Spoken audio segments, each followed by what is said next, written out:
In this video, I will show you how to fix wireless display install failed error in Windows 11 or 10. So to resolve this issue, first thing you have to do, restart your PC.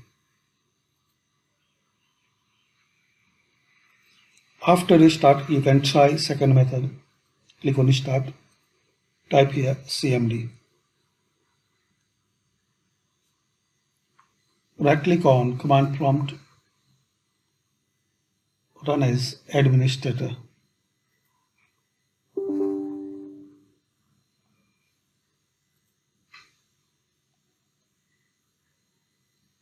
Now here guys, you have to type this command line I will give in description. So copy and paste this command line, then press enter. Now wait till this process will complete. And once this complete, close it and restart.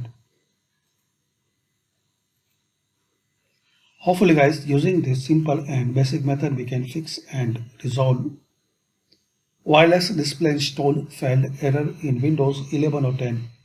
Thanks for watching and please comment this method work for you or not.